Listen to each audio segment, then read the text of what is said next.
नमस्कार दोस्तों, नमस्ते। के यूट्यूब चैनल में आपका स्वागत है। और आज की वीडियो में हम आप लोग को बताने जा रहे हैं कि इसके पहले शिक्षा कोष पे आपने टीचर इन्फॉर्मेशन एंट्री होते हुए देखा होगा, उसके बाद स्कूल का डाटा एंट्री होते हुए देखा होगा, मतलब स्कूल का पूरा प्रोफाइल तैयार हुआ था, उसके बाद टीचर का प्रोफाइल तैयार हुआ था। उसी प्रकार से अब ई शिक्षा कोष पे बच्चों का डाटा एंट्री होना शुरू हो चुका है। तो आप बच्चों का जो डाटा है वो कैसे एंट्री करेंगे अपने ई शिक्षा कोष पोर्टल पे, तो इसके बारे में आज की वीडियो में बताने वाले हैं। तो बन रही इस वीडियो में चलते हैं वीडियो की अगली कड़ी में और पूरे डिटेल्स में आपको जानकारी देते हैं कि आप ई शिक्षा कोष पे अपने स्कूल के जो बच्चे हैं, स्टूडेंट हैं, उनका डाटा एंट्री कैसे करेंगे। तो जैसे कि आप देख रहे हैं कि हम आ गए हैं ई शिक्षा कोष की ऑफिशियल वेबसाइट पे। इस वेबसाइट पे आने के लिए सबसे पहले आपको किसी भी ब्राउजर में जाना होगा और वहाँ टाइप करना होगा e-शिक्षाकोश.bihar.gov.in और उसके बाद आपके सामने इस तरीक़ा से ई शिक्षा कोष का होम पेज आ जाएगा। इसके अलावा मैंने वीडियो के डिस्क्रिप्शन में उसका लिंक दे दिया हूँ, उस लिंक पे क्लिक करके डायरेक्ट आप इस पेज पे आ जाएंगे। यहाँ आने के बाद सबसे पहले आपको सेलेक्ट यूजर टाइप में स्कूल सेलेक्ट करना होगा। उसके बाद यहाँ स्कूल यूडाइस कोड जो होता है उसको डाल देना होगा। जो स्कूल यूडाइस कोड होता है उसको डालने के बाद आपको क्या करना होगा कि आपको यहाँ पे पासवर्ड डालना होगा और यहाँ पे जो कैप्चा है इसको मल्टीप्लाई करके डाल करके साइन इन पे क्लिक करना होगा। जैसे ही आप लॉगिन पे क्लिक करेंगे तो इस तरीक़ा से उसका पेज ओपन हो जाएगा, यानी स्कूल का होम पेज ओपन हो जाएगा और इस तरीक़े से स्कूल का प्रोफाइल शो करेगा। अब आपको क्या करना होगा, सबसे पहले आपको यहाँ जो 4 जो इथी दिया है होम टैब, इस पर क्लिक करना होगा। उसके बाद आप देखेंगे यहाँ स्टूडेंट दिया है, इस स्टूडेंट पे क्लिक करना होगा। स्टूडेंट पे क्लिक करते ही आपके सामने आ जाएगा यहाँ स्टूडेंट इन्फॉर्मेशन, इस पर क्लिक करना होगा। इस पर क्लिक करेंगे तो आपके सामने इस तरीके से व्यू देखेगा और व्यू पे आएंगे तो इस तरीके से आपके स्कूल का डेटा शो करेगा। तो यहाँ पे आप कोई भी क्लास सेलेक्ट कर सकते हैं और सेलेक्ट करके आप देख सकते हैं। जैसे यहाँ सेलेक्ट कर लिए और सेलेक्ट करने में यहाँ सर्च खोज पे क्लिक करेंगे तो व्यू में इस तरीके से अगर आपके स्कूल का डाटा एंट्री हुआ होगा तो इस तरीके से शो करेगा, अगर नहीं होगा तो यहाँ शो नहीं करेगा। जब इस तरीके से यहाँ शो नहीं करेगा तो आपको क्या होगा, आपको एंट्री करना होता है। तो एंट्री करने के लिए क्या करना होगा, यहाँ जो ऐड है यानी जोड़े, इस पर क्लिक करना होगा। इस पर क्लिक करते ही आपके सामने इस तरीके से एक फॉर्म ओपन होता है। यहाँ पे आपको क्या करना होगा, आपका स्कूल का कुछ डाटा यहाँ दिया रहेगा, उसके नीचे में आएंगे तो यहाँ पे नामांकन की वर्तमान वर्ग जो है वो सिलेक्ट करना होता है। यानी आपके स्कूल का जो डाटा होगा उसमें क्लास 2, क्लास 3, क्लास 4 और क्लास 5 का बच्चों का नाम पहले से इसमें रहेगा।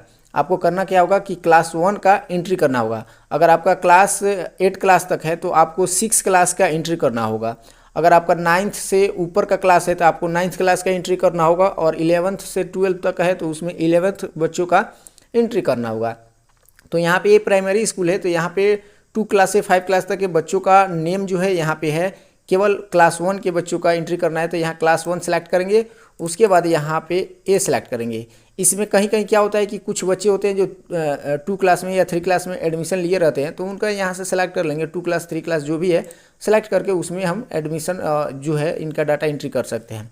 उसके बाद यहाँ रहता है नामांकन संख्या, यानी उनका नामांकन संख्या क्या है, जो रजिस्टर्ड होता है उसमें नामांकन संख्या क्या है वो डाल देंगे। उसके बाद यहाँ पर सेलेक्ट करेंगे हिंदी, यानी हिंदी माध्यम स्कूल है तो हिंदी ही सेलेक्ट करेंगे क्योंकि बिहार में पूरा हिंदी माध्यम स्कूल ही चलता है। उसके बाद यहाँ नामांकन की स्थिति क्या है तो नामांकन की स्थिति पे यहाँ डाल देंगे, मतलब नामांकन की तिथि क्या है, नामांकन की तिथि है तो नामांकन किस डेट में हुआ है उस डेट को यहाँ से सिलेक्ट कर लेंगे। अक्सर जो एडमिशन होता है 5 क्लास क्या है 1 क्लास का वो मार्च से अप्रैल मई तक होता है तो इस तरीके से जो भी है उस तरीके से सेलेक्ट कर लेंगे। मार्च में कम, अप्रैल मई ज़्यादा होता है तो अप्रैल इस तरीके से करके इस तरीके से सेलेक्ट कर लेंगे। उसके बाद पंजीक्रम संख्या, एक तो हो गया आपका नामांकन संख्या और दूसरा होता है कि आप जब अटेंडेंस उसका बनाते हैं तो उसमें उसका रोल नंबर क्या है उस रोल नंबर को यहाँ डाल देंगे।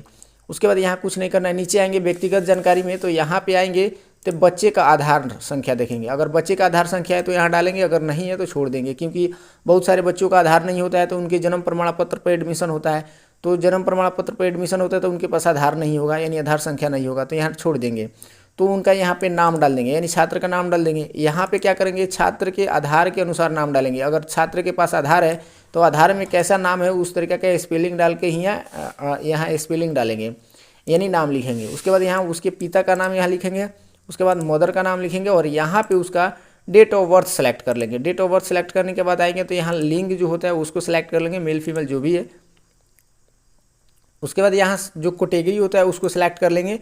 उसके बाद यहाँ पे आपका धर्म जो भी हो उस बच्चे का वो सिलेक्ट कर लेंगे। उसके बाद यहाँ पे मातृभाषा जो है वो सिलेक्ट करेंगे। तो वैसे में जैसे बिहार में बहुत सारा होता है मातृभाषा है, जैसे भोजपुरी है, मगही है, इस तरीके से जो भी भाषा है उसको सिलेक्ट कर लेंगे। तो जैसे कि हमारे एरिया में जो है वो भोजपुरी ही चलता है, तो हम यहाँ से भोजपुरी सेलेक्ट कर लेंगे, क्योंकि यहाँ हिंदी नहीं सेलेक्ट करेंगे, मातृभाषा जो है वो भोजपुरी है, मगही है, इस तरीके से।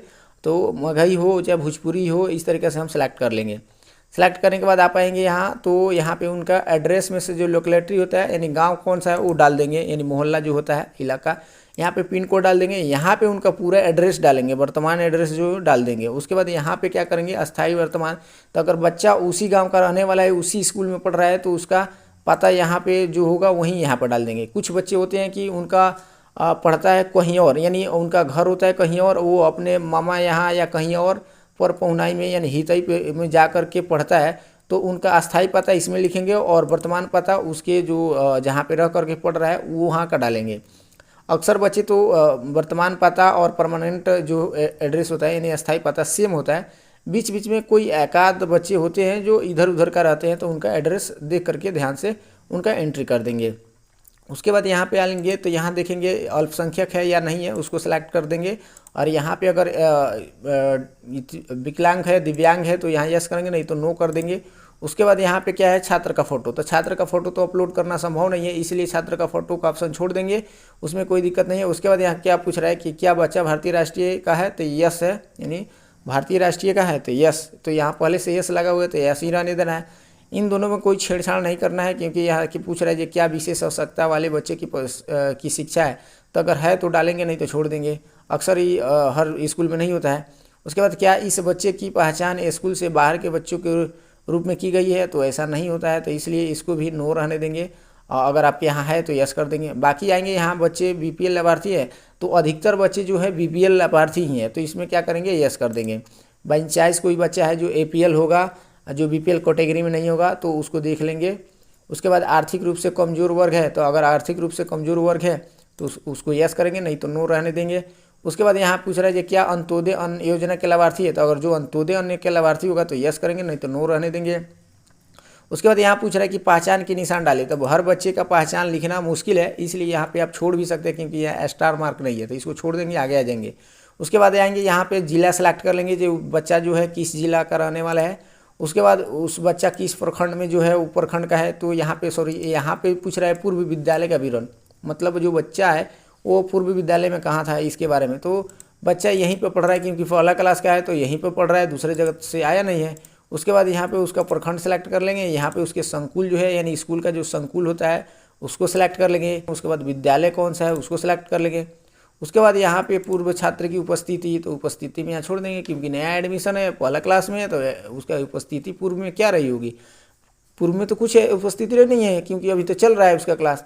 उसके बाद यहाँ क्या करेंगे, क्या आपने पिछले वर्ष की परीक्षा उत्तीर्ण किया है, जो बच्चा है वो पिछले वर्ष उत्तीर्ण किया है, ये भाई वो कहाँ से उत्तीर्ण करेगा, क्योंकि अभी तो पहला क्लास में एडमिशन लिया है तो उत्तीर्ण नहीं किया होगा। और वहीं 5 क्लास का होगा तो यहाँ पे डालना होगा कि कितने दिन वो पिछले क्लास में उसका उपस्थिति रहा और उत्तीर्ण किया है, तो यस करना है, क्योंकि वो 6 क्लास में आ रहा है। उसके बाद यहाँ कुल प्राप्तांक डालना होगा, यहाँ पे कुल प्रतिशत में डालना होगा, इस तरीके से। अगर पहला क्लास का है तो यहाँ डालने की जरूरत नहीं है, आगे बढ़ जाएंगे। उसके बाद यहाँ बैंक खाता विवरण, तो खाता उनका डालेंगे, यानी अब पहला क्लास का बच्चा है तो उसके पास खाता नहीं होता, उसका मदर या फादर जो भी है उनका खाता यहाँ डाल देंगे। उसके बाद यहाँ सेलेक्ट खाता धारक का नाम डालेंगे। उसके बाद यहाँ सेलेक्ट करेंगे कि वो फादर का खाता है या मदर का है या स्टूडेंट का है या अदर का है, जो भी है वो डाल देंगे। उसके बाद यहाँ बैंक का नाम जो है उसको सेलेक्ट कर लेंगे। उसके बाद यहाँ पे IFSC कोड डाल देंगे। डालने के बाद यहाँ आएंगे तो गार्जियन है यानी माता पिता में से किसी का एक मोबाइल नंबर डालेंगे। उसके बाद उनका अगर ईमेल आईडी हो तो डालेंगे, या नहीं तो छोड़ देंगे, क्योंकि ईमेल आईडी डालना संभव नहीं है, मोबाइल नंबर संभव है तो इसको डाल देंगे। अल्टरनेट मोबाइल नंबर डालने की ज़रूरत नहीं है, अगर है तो डाल देंगे। उसके बाद यहाँ पे अगर गार्जियन का माता या पिता में से किसी का एक आधार नंबर है तो यहाँ डालेंगे, वरना छोड़ देंगे। उसके बाद आएंगे यहाँ क्या वार्षिक है उसका 1.5 लाख से कम है, अगर उनका वार्षिक है 1.5 लाख से कम है तो यस करेंगे, वरना नो रहने देंगे। उसके बाद इधर कुछ करने की ज़रूरत नहीं, नीचे आ जाएंगे। नीचे आने के बाद यहाँ अभिभावक का नाम, तो अभिभावक का नाम डालेंगे। जैसे गार्जियन में नेम में हो जाता है जो फादर का नाम अक्सर होता है, और मदर का नाम उस स्थिति में होता है जब उनके फादर डेथ कर गए होते हैं तो मदर का नाम डालते हैं। अगर मान लीजिए वो बच्चा कहीं और जाके पढ़ रहा है, जैसे ननिहाल में जा कर के पढ़ता है, तो उनके वहाँ गार्जियन के रूप में उनके नानी होंगे, नाना होंगे या मामा होंगे, उनका नाम यहाँ डालेंगे और उनका मोबाइल नंबर यहाँ डालेंगे। उसके बाद यहाँ संबंध लिखेंगे जी जो अभिभावक हैं उनके साथ क्या संबंध है। तो अगर फादर हैं तो भाई फादर ही डालेंगे, मदर होंगी तो मदर लिखेंगे। अगर मान लीजिए मामा होंगे चाहे वो नाना नानी जो भी होंगे उनका रिलेशन जो बनता है उनका डाल देंगे, यानी गार्जियन यानी जो अभिभावक है उनसे जो इनका रिलेशन बनता है उसको डाल देंगे। उसके बाद सबमिट पे क्लिक कर देंगे। सबमिट पर जैसे ही क्लिक करेंगे तो बच्चा सक्सेसफुली कर देगा और आ जाएगा इस तरीके से। तब आपको व्यू में आना होगा और व्यू में जैसे ही आएंगे तो आपका लिस्ट जो होगा वो नीचे इधर दिखाएगा। तो कैसे दिखाएगा, जैसे ही सिलेक्ट करेंगे और यहाँ इसको सेलेक्ट करके जब खोज पे क्लिक करेंगे तो आप देखेंगे यहाँ जैसे कि मैंने बहुत सारे बच्चों का पहले से एंट्री कर चुका है तो यहाँ सारा चीज़ दिखा रहा है। तो इस तरीक़ा से आप अपने स्कूल के जितने भी बच्चे हैं उनका डाटा एंट्री कर सकते हैं और वो भी ई शिक्षा पोर्टल पे। तो आज की वीडियो में आशा है कि इस आज की वीडियो के माध्यम से आप समझ गए होंगे कि कैसे आप ई शिक्षा कोर्स पे अपने बच्चे को यानी अपने स्कूल के बच्चों का स्टूडेंट का डाटा एंट्री कर पाएंगे।